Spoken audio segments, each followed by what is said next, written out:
Welcome to our channel. నమస్తే అండి. ఈరోజు టాపిక్ వచ్చేసి రాష్ట్రంలో వచ్చినటువంటి కూటమి ప్రభుత్వం ఏదైతే ఉందో సూపర్ 6లో భాగంగా ఉమ్మడి మేనిఫెస్టోలో ఇచ్చినటువంటి నిరుద్యోగ వృద్ధి సంబంధించి మనకి ఒక అప్డేట్ అయితే రావడం జరిగింది. సో అప్డేట్ ఏంటనేది ఈ వీడియోలో మీకు ఎక్స్ప్లెయిన్ చేస్తానండి. సో ప్రజెంట్గా ఈ నిరుద్యోగ వృద్ధి పొందాలంటే ఏమి అర్హతలు ఉండాలి, విద్య ఏంటి, కావాల్సిన డాక్యుమెంట్ ఏంటి అని చెప్పేసి ఈ వీడియోలో మీకు స్టెప్ బై స్టెప్ అయితే ఫుల్ డీటెయిల్స్ అనేది ఇవ్వడం జరుగుతుంది. త్వరలో మనకి అసెంబ్లీ సమావేశాలు అయితే నిర్వహించడం జరుగుతుంది. ఈ అసెంబ్లీ సమావేశాల్లో ఈ నిరుద్యోగ వృద్ధి సంబంధించి ఏదైతే ప్రతి నెల 3,000 రూపాయలు ఇస్తామని చెప్పేసి ఉమ్మడి మేనిఫెస్టోలో ఎన్నికల ప్రచారంలో చేసినటువంటి శ్రీ నారా చంద్రబాబు నాయుడు గారు వృద్ధి సంబంధించి ఒక అప్డేట్ అయితే తీసుకొస్తారని చెప్పేసి సమాచారం అయితే రావడం ఉంది. వాటికి సంబంధించి విద్యా అర్హత ఏంటి, అలాగే వారికి వయసు ఎంత ఉండాలి, అలాగే కావాల్సిన డాక్యుమెంట్ ఏంటని చెప్పేసి స్టెప్ బై స్టెప్ వీడియోలో మీకు ఎక్స్ప్లెయిన్ చేస్తాను. ముఖ్యంగా వయసు అండి. సో నిరుద్యోగ వృద్ధి పొందాలంటే 3,000 రూపాయలు పొందాలంటే వయసు అనేది 22 నుంచి 35 సంవత్సరాల్లో ఉండాలి. అంటే 22 సంవత్సరాల నుంచి 35 సంవత్సరాల కలిగి ఉన్నటువంటి నిరుద్యోగులు ఎవరైతే ఉన్నారో వారికి అప్లై చేసుకోవడానికి అవకాశం ఉంటుందని చెప్పేసి రాష్ట్ర ప్రభుత్వం ఒక గైడ్లైన్స్ అయితే ఇవ్వడం జరిగింది.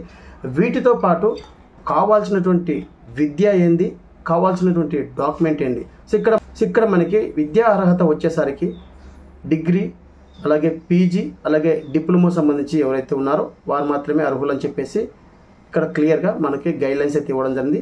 ఇంకొకటి అండి, సో మీరు డిగ్రీ అయిపోయి ఫర్దర్గా హై ఎడ్యుకేషన్ ఏమైనా చదువుతూ ఉంటే అలాంటి వాళ్ళైతే ఇనెలిజిబుల్ అని చెప్పేసి క్లియర్గా మెన్షన్ చేయడం జరిగిందండి. సో అంటే నిరుద్యోగ అభివృద్ధి పొందాలంటే ఏ గైడ్లైన్స్ ఉంటాయి ఏంటి అనేది చెప్పేసి ఎవరికి వర్తిస్తుంది, సో నిరుద్యోగ అభివృద్ధి పొందాలంటే ఎలాంటి కండిషన్స్ పెట్టారు ఏంటనేది చెప్పేసి ఈ వీడియోలో మీకు ఎక్స్ప్లెయిన్ చేస్తాను. సో ప్రజెంట్గా మనకి నిరుద్యోగ అభివృద్ధి పొందాలంటే ఖచ్చితంగా ఈ రూల్స్, ఈ కండిషన్స్ అనేది ఉండాలి. లేకుంటే కన్నా మీకు 3,000 రూపాయలు నిరుద్యోగ వృద్ధి అనేది రాదండి.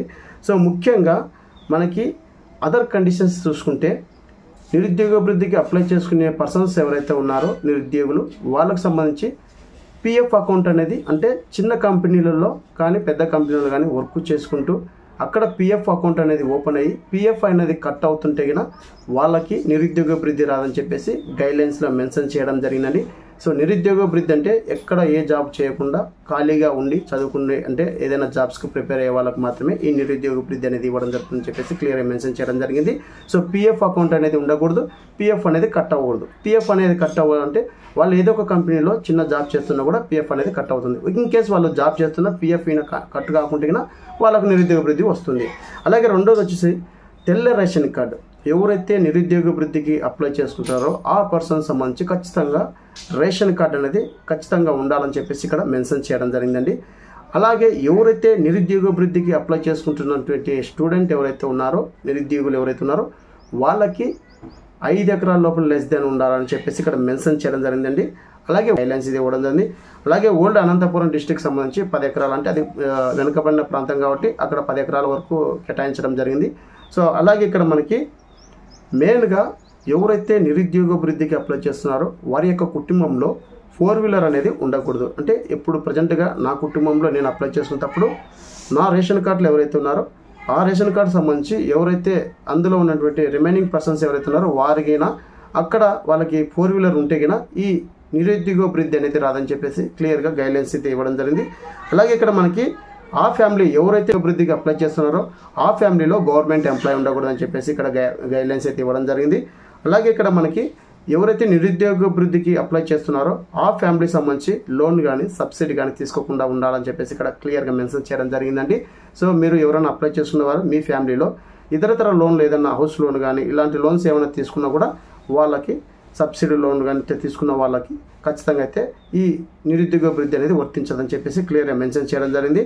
అలాగే గవర్నమెంట్ ఎంప్లాయీ ఎవరు ఉన్నారో సో 5 lakhs కన్నా అబౌవ్ ఉండకూడదని చెప్పేసి ఇక్కడ క్లియర్గా మెన్షన్ చేయడం జరిగింది.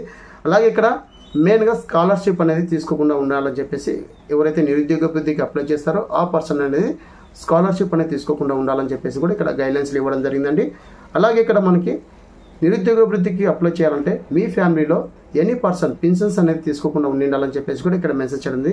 ఇన్ కేసు మీరు పింఛన్ తీసుకుంటే కన్నా మీకు నిరుద్యోగ వృద్ధి అనేది రాదని చెప్పేసి ఇక్కడ క్లియర్ గైడ్లైన్స్ అయితే ఇవ్వడం జరిగిందండి. సో ఈ విధంగా మనకి రిక్వైర్డ్ డాక్యుమెంట్ అనేది ఈ విధంగా మనకు కొన్ని గైడ్లైన్స్ అయితే ఇవ్వడం జరిగింది. అలాగే వీటితో పాటు కావాల్సినటువంటి డాక్యుమెంట్ ఏంటి, సో ఇవి చాలా ఇంపార్టెంట్ అండి. సో మీకు కావాల్సినటువంటి document Aadhaar card. So Aadhaar కార్డుతో పాటు ఆధార్కు లింక్ అయినటువంటి మొబైల్ నెంబర్ ఖచ్చితంగా ఉండాలి. ఆ మొబైల్ నెంబర్ వర్కింగ్లోనే ఉండాలండి. సో అదైతే మర్చిపోకండి. మనకి ఆధార్ కార్డుకు మొబైల్ నెంబర్ లింక్ అయి ఉండాలి, అలాగే మొబైల్ నెంబర్ వర్కింగ్లో ఉండాలి. అలాగే వీటితో పాటు బ్యాంక్ అకౌంట్కి ఆధార్ లింక్ అయి ఉండాలి. అంటే చాలామంది ఇప్పుడు ఉన్నటువంటి గత ప్రభుత్వంలో ఏదైతే పథకాలు వస్తున్నాయో ఆ పథకాలకు సంబంధించి ఆధార్ సీడింగ్ అని చెప్పేసి ఉండాలని చెప్పేసి, ఏదైతే బ్యాంకుకు ఆధార్ లింక్ అయిందో ఆ బ్యాంకుకే అమౌంట్ జమ చేస్తామని చెప్పేసి గత వైసీపీ ప్రభుత్వం చెప్పింది కదా. అలాగే ఇప్పుడు ఉన్నటువంటి కూటమి ప్రభుత్వం కూడా అదే విధంగా అయితే అనుసంధానం చేయడం జరిగిందండి. ఏదైతే ఆధార్ సంబంధించి ఏదైతే బ్యాంక్ అకౌంట్కి ఏ ఆధార్ అయితే లింక్ అయిందో ఆ బ్యాంకులో మాత్రమే ఈ నిరుద్యోగ వృద్ధి పడుతుందని చెప్పేసి క్లియర్గా మెన్షన్ చేయడం జరిగిందండి. సో ఇదైతే మర్చిపోకండి. సో అలాగే వీటితో పాటు క్వాలిఫికేషన్ సర్టిఫికేట్ కంపల్సరీ. అంటే ఇక్కడ క్వాలిఫికేషన్ వచ్చేసరికి మీకు సో డిప్లొమా కావచ్చు, డిగ్రీ కావచ్చు, పీజీ కావచ్చు, ఈ క్వాలిఫికేషన్ సర్టిఫికేట్ ఉండాలి. అలాగే హాల్ టికెట్ నెంబర్ కంపల్సరీ ఉండాలని చెప్పేసి మెన్షన్ చేయడం జరిగిందండి. సో వీటితో పాటు మొబైల్ వర్కింగ్లో ఉండాలి, ఈమెయిల్ ఐడి ఉండాలి. సో ఎనీ గ్రాడ్యుయేట్ అనేది ఖచ్చితంగా ఉండాలని చెప్పేసి ఈ క్లియర్గా నిరుద్యోగ వృద్ధి పొందాలంటే ఈ డాక్యుమెంట్లు కానీ ఈ గైడ్లైన్స్ కానీ ఉన్న వాళ్ళకి మాత్రమే నిరుద్యోగ వృద్ధి అనేది పొందడం జరుగుతుందని చెప్పేసి క్లియర్గా ఇప్పుడు ఏర్పడినటువంటి కూటమి ప్రభుత్వం ఏదైతే ఎన్నికల హామీ పరంగా ఇచ్చినటువంటి హామీ ఏదైతే ఉందో సూపర్ 6లో భాగంగా వాళ్ళకి ఈ గైడ్లైన్స్ ఉంటేనే నిరుద్యోగ వృద్ధి అప్లై చేసుకోవడానికి అవకాశం ఉంటుందండి. ముఖ్యంగా మనకి త్వరలో మనకి జూలై 17వ తారీఖున ప్రజెంట్గా మనకి అసెంబ్లీ సమావేశాలు అయితే జరగడం జరుగుతుంది. ఆ అసెంబ్లీ సమావేశంలో ఈ నిరుద్యోగ వృద్ధికి సంబంధించి ముఖ్యమైన అప్డేట్ తీసుకురావడం జరుగుతుందని చెప్పేసి, ఎప్పుడు అప్లై చేసుకోవాలని చెప్పేసి మేబీ మనకి ఈ నెల లాస్ట్ లోపల ఈ నిరుద్యోగ వృద్ధి అప్లై చేసుకునే విధానం ప్రాసెస్ తీసుకురావడం జరుగుతుందని చెప్పేసి మంత్రులు అయితే కేటాయించడం జరిగింది. నాకున్నట్టు సమాచార పరంగా మీకు తెలియజేయడం అయితే జరుగుతుంది. సో ఫర్దర్గా మీకు ఏమైనా అప్డేట్ వచ్చిన వెంటనే ఎలా అప్లై చేసుకోవాలి ఏంటి ప్రాసెస్ అని చెప్పేసి మరొకసారి మీ ముందుకు వీడియోని తీసుకొచ్చాను. ఇదండి ఏపీ ప్రభుత్వం ఏదైతే కూటమి ప్రభుత్వం సూపర్ 6లో భాగంగా నిరుద్యోగ వృద్ధికి సంబంధించి మెన్షన్ చేసినటువంటి మేనిఫెస్టోలో దానికి సంబంధించి అప్డేట్. మరొక వీడియోతో మీ ముందుకు వస్తాను. Thank you so much. జై హింద్.